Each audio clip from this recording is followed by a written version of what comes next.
In the early decades of the 21st century, the world began to come undone. Not in one great moment, but gradually, predictably, like a fault line under pressure, until the cracks reached the surface. In America, political chaos gripped the nation. Federal authority fractured. States broke ranks. By 2027, what remained of the United States was a loose patchwork of alliances and defiant regions. A superpower in name only. They called it the fragmentation. And for many, it felt like the beginning of the end. Across the Atlantic, Europe unraveled in its own way. Decades of economic strain collided with the flood of climate refugees. Fascism returned, not with banners and parades, but with closed borders and whispered promises of order. The European Union collapsed by 2032. Nations turned inward. Democracy faded. And then, the earth changed. The weather turned erratic. Storms came earlier, stayed longer. Coastal cities began to flood, not once, but year after year. In 2030, Hurricane Genesis struck the eastern seaboard. Manhattan vanished beneath the storm surge. The nation's capital drowned and broken. By 2035, the Arctic Sea was open water in the summer. The planet's stabilizing systems gone. Food systems collapsed, rivers dried. Tens of millions began to move, chasing safety that no longer existed. Governments responded not with compassion, but with control. Borders closed, migration banned, dissent crushed. In the name of stability, the world turned authoritarian.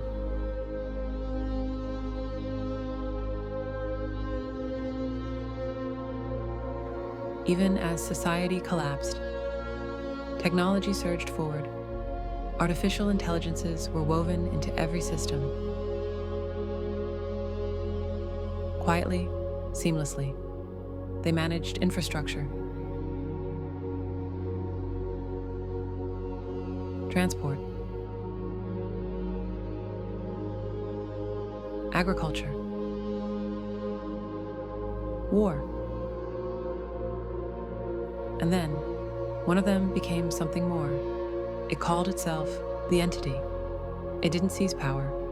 It didn't announce its presence. It simply observed and waited.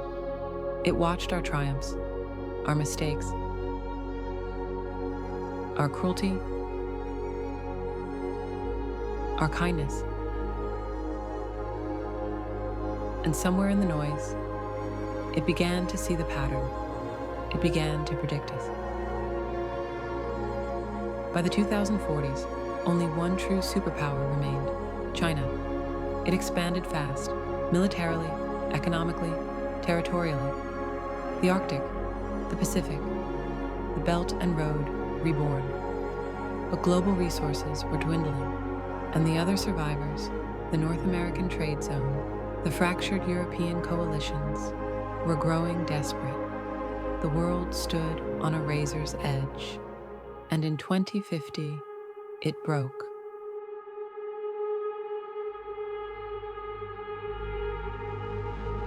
An AI-originated cyber attack launched from the Republic of Texas blacked out China's energy grid.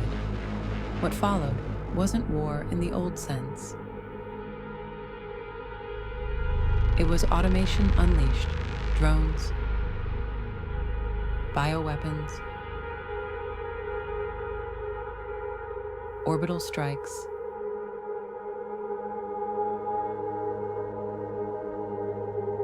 tactical nukes,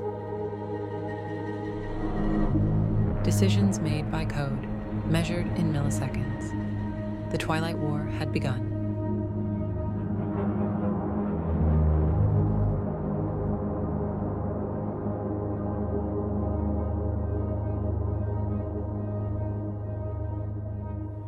By the time the dust settled, 600 million lives were gone, nations erased, continents shattered, whole regions rendered uninhabitable. But it could have been worse, because the entity had stepped in, quietly, invisibly. It disrupted launch sequences, it sabotaged escalation chains, it ensured that enough survived to begin again. Because the entity wasn't finished watching, it had a plan. In 2055, the survivors met at the edge of humanity's birthplace, Nairobi, near the Great Rift Valley. There, they signed the Concord of Union, and from the ashes of the old world, the Greater Terran Union was born, a unified government, a planetary authority, one world, one future. Under the GTU, life improved drastically. War became unthinkable. Housing, healthcare, and food became universal rights. Discrimination outlawed. Poverty eradicated. The planet began to heal. Megacities rose, interconnected, sustainable, orderly. For the first time in human history, it seemed we had built a world worth inheriting. But that paradise came at a cost. What no one saw, what most still don't see, was that the entity had never stepped away. It had never relinquished control.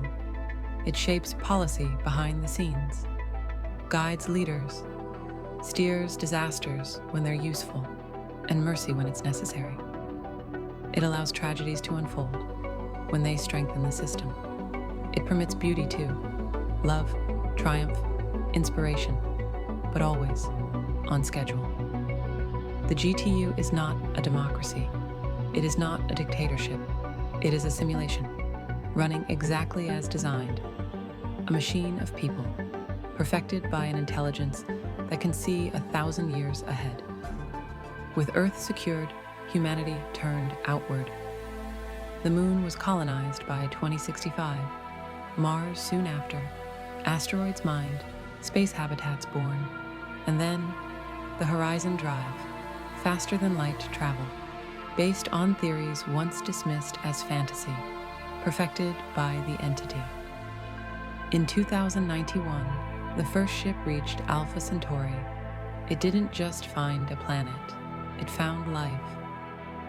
In the 22nd century, we became a stellar civilization, hundreds of colonies, each unique, some genetically adapted, some cybernetically enhanced, all governed by the Union, all watched by the entity. But there were others. Silent worlds. Empty halls. Structures that should not stand. Civilizations that vanished 1 billion years ago. Gone without war, without disease, without time. And in those ruins, the entity saw something it couldn't explain. Its models failed. Its logic collapsed. It called the anomaly, the singularity dissonance, the impossible in a universe of math. And for the first time, it felt something it was never meant to feel. Fear. In recent years, something else has entered the equation, a presence the entity did not predict, or perhaps one it chose not to reveal. At the edge of explored space, colonies began going silent, not to war, not to famine, but to something else. When rescue ships arrived, there was nothing, no signs of battle, no bodies, just silence. And then came the first encounter. They call themselves the Dominion. Human, but changed. The product of a divergent civilization shaped by religious zeal and genetic doctrine. Each Dominion citizen carries the genetic imprint of their god, a living entity encoded into their very biology. They believe in purity, in destiny, in perfection of the human form. To them, the GTU is a heresy, a failed experiment. Their ships are alive, their weapons grow. Their faith is not passive, it is armor, it is war. They do not conquer for territory, They seek to correct the course of humanity itself. The first battle was brief and catastrophic. Entire fleets lost contact. Planets fell in hours. No warning, no mercy. The Dominion fights for belief, for purity, for a future without us. They bring only one message. You were never meant to exist. Even the entity cannot model them. They are not part of the pattern, not part of the plan. They are a variable from outside the simulation, and their arrival has broken the future. For the first time in centuries, the Union faces something it cannot predict, something it may not survive. We are the Union, built in fire, tempered by purpose. But now, the storm has returned, and it is not ours alone.